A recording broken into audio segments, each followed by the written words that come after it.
జై శ్రీరామ్. ఈ చూస్తున్న గుడి పేరు శ్రీ కార్యసిద్ధి పంచముఖ ఆంజనేయ స్వామి గుడి. పంచముఖ ఆంజనేయ స్వామి అని మనం ఎప్పుడు వింటూనే ఉంటాం. ఈ పంచముఖ ఆంజనేయ స్వామి గురించి మనకి రామాయణంలో వివరణ బాగా దొరుకుతుంది. రామరావణ యుద్ధం నందు రావణుడు మహీరావణుని సాయం కోరుతాడు. అతను పాతాళానికి అధిపతి. ఈ మహీరావణుడు అన్నమాట. ఆంజనేయుడు ఏర్పాటు చేసిన బాల శయన మందిరం అంటే ఏంటో తెలుసా? తోకతో ఏర్పాటు చేసినది అన్నమాట. అప్పుడు రామలక్ష్మణులను మహీరావణుడు విభీషణుడి రూపంలో వచ్చి అపహరిస్తాడు. అది తెలుసుకున్న ఆంజనేయుడు శ్రీరామలక్ష్మణులను వెతకటానికి పాతాళానికి బయలుదేరుతాడు. పాతాళంలో వివిధ దిక్కులలో ఉన్న 5 దిక్కుల దీపాలను ఒకేసారి విచ్ఛిన్నం చేస్తే మహీరావణుడు ప్రాణాలు వీడతాడని చెప్పి తెలుసుకున్న పవనుడు అంటే ఆంజనేయ స్వామి పంచముఖ ఆంజనేయ స్వామి రూపాన్ని దాలుస్తాడు, అంటే ధరిస్తాడు. అందులో ఒక ముఖము ఆంజనేయుడి కాగా మిగతావి గరుడ, వారాహ, హయగ్రీవ, నరసింహాదులు కలిసి పంచముఖ అవతారంగా ఏర్పాటైన తర్వాత ఆ దీపాలను ఒకేసారి విచ్ఛిన్నం చేసి అంటే ఆర్పి ఆ దీపాలను ఆర్పి శ్రీరామలక్ష్మణులను కాపాడుతాడనమాట.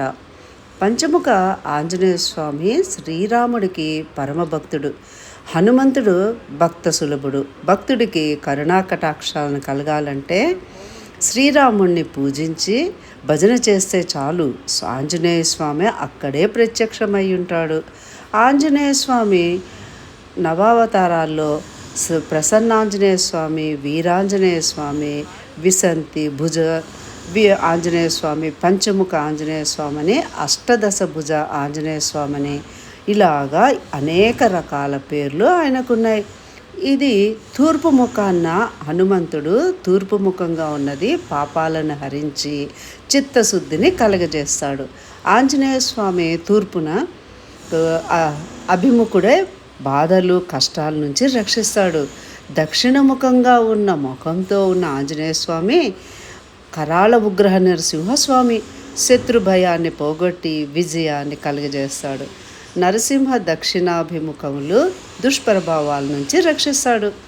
ఇతను పడమర ముఖంగా ఉన్న ఆంజనేయ స్వామి అయితే ఆయన దుష్ట ప్రభావాలను పోగొట్టి శరీరానికి కలిగే విష ప్రభావాల నుంచి రక్షిస్తాడు.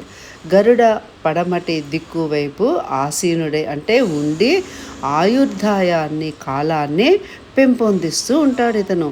ఇక ఉత్తరముఖంగా ఉన్న ఆంజనేయ స్వామి లక్ష్మీ వరాహమూర్తి. గ్రహ చెడు ప్రభావాల నుంచి ఆయన తప్పిస్తాడు, అష్టైశ్వర్యాలు కలగజేస్తాడు. వరాహ ఉత్తరాభిముఖముడు మంచి జీవితాన్ని ప్రసాదిస్తాడు. ఇక ఆఖరిలో ఊర్ధ్వముఖంగా ఉన్న ఆంజనేయ స్వామి అయితే ఆయన హయగ్రీవ స్వామి జ్ఞానాన్ని, జయాన్ని, మంచి జీవన సహచరిని, సంతానాన్ని కలగజేస్తాడనమాట. ఎంతో శక్తివంతమైన ఈ పంచముఖ ఆంజనేయ స్వామి గుడిని ప్రతి వాళ్ళు దర్శించాలి. ఇక్కడ ఒక మహిమ కూడా ఉంది. మనము 300 రూపాయలు ఇక్కడ మనం పే చేసామంటే మనం ఆ గుడి చుట్టూరా స్వామివారి గుడి లోపట చుట్టూరా కూడా చక్కగా 16 సార్లు ప్రదక్షిణం చేసి ఆ ఆకు అంటే ఇత్తడి ఆకుని పట్టుకొని 16 ప్రదక్షిణాలు అయిన తర్వాత మనకు కావాల్సిన కోరికని కోరుకొని ఆ గర్భగుడిలోకి వెళ్తే పంతులు గారు స్వామివారికి ఆయన మన పేరున ఆ స్తోత్రాలు అవన్నీ చదువుతారనమాట. అప్పుడు ఆ ఇత్తడి ఆకు అంటే శ్రీరామన్ రాసి ఉంటుంది దాని మీద.